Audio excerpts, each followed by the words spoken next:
Урматтуу мекендештерим, өзгөчө бир кайрылуу менен азыр сиздерге чыгууну туура көрдүм.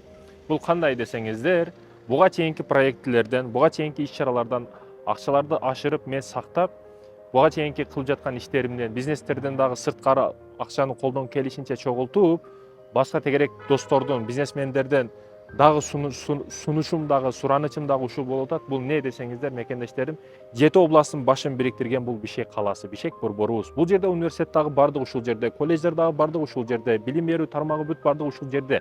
Ушул жерде өнүккөн, туурабы? 7 областтан келген карындаштарыбыз биринчи эмнеден кыйналат, билесиздерби? Бул жатаканадан кыйналат. Ар кимдин үйүндө жашашы, ар кимдин үйүндө конок болушу, булар бар маселе. Мен эмнени айткым келет, мекендештерим? Бир эркектин, бир тааныбаган, бейтааныш эркектин үйүндө калышы бул нормал абал. Мен дагы ошентип келгем, тааныбаган бирөөнүн үйүндө жашагам башында. Бишкекке келишим. Бирок карындашыбыздын, бир кыздын тааныбаган адамдын, эркектин үйүндө калышы бул өтө коркунучтуу. Ошондуктан бисмилла деп ушул нерсени тилек кылып, ушул нерсени ниет кылып, ушул нерсени мен кылайын. Башка бизнесмен кылсын, же башка бирөө кылсын, айырмасы жок. Бул негизги маселе, буну биз кылышыбыз керек да. Ушул нерсени кылышыбыз керек. Ошого ниеттенип, акчанын дагы бардыгын ошого чогултуп бисмилла деп. Балким бул 10 жылда кылынат. Балким 50 жылдан кийин, балким менин өмүрүм жетпей калат. Бирок кылыныш керек бул нерсе. Не десеңиздер, бул Бишкекке жатакана кылышыбыз керек. Абсолютно бесплатный, кыздарыбыз үчүн шарттарын комфорт кылып, өтө сонун кылып, кыздарыбызга жатакана кылышыбыз керек, мекендештерим. Ушул менин өзгөчө бир ниетим, кана Бишкекте бир өзгөчө кыздарыбызга жатакана салсак. Балким 4 этаж, балким 2 этаж, ошо акчабызга жетишинче. Ушул нерсеге даяр туруңуздар, Кудайым буйрса. Ушул нерсени бир күн ушинтип алып чыккан учурубузда бирөө палас сатат, бирөө кирпич сатат, айырмасы жок. Ким ашар жолу менен салабыз, Кудайым буйрса, иншалла. Ашар жолу менен салабыз, бул коомубузга, өзүбүз үчүн өтө чоң иш-чара болот да. Бир жерде сала турган болсок, бир көпүрөнү дагы кыргыздар мурда өзү эле салып алчу. Ашар кылып келип элечи.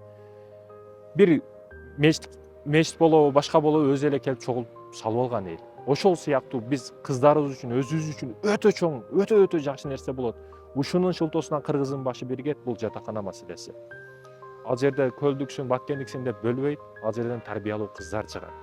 Мен дагы ал жерде колумдан келишинче тарбиялык сабаттарды өтүп, ар ким өзүнүн колунан келген ишин кылып ал жерде өзгөчө эки канаттуу куш болуп чыгат. Диний жактан дагы, дүйнөлүк жактан дагы сабагын окуп, мисалы кыздарыбыздын эң кыйналган жери ошол бүгүнкү учурда жатаканада. Кир каякта жубам, кантип жашайм? Бул эң чоң проблема.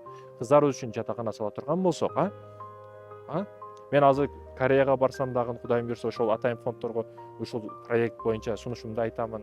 Андан сырткары барып, Кудайым буйрса, жакында Дубайга барсак, Дубайга дагы шейхтерге, башкаларга ошону сунуштап айтайм. Кудайым буйрса, бисмилла деп салынып кете турган болсо, бул өтө жакшы проект. Ошондуктан айтарым, алтын башыңыздар аман болсун, урматтуу мекендештерим. Кыла турган иштерибиз өтө чоң. Мекен үчүн мен өзүм асамда күй салайын деп аткан жерим жок.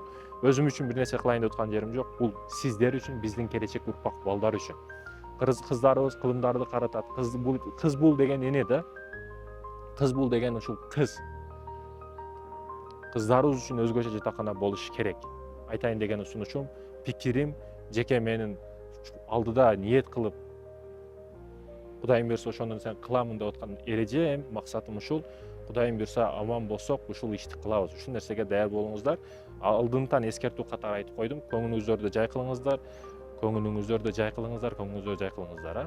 Бардык нерсе менде турат, бардык нерсе менде чогулган. Кудайым буйрса, аракет кылсак, бисмилла деп ниетибизге жетебиз. Иншалла салып алсак, ошол нерсени, андан кийинки нерселер оңой, Кудайым буйрса.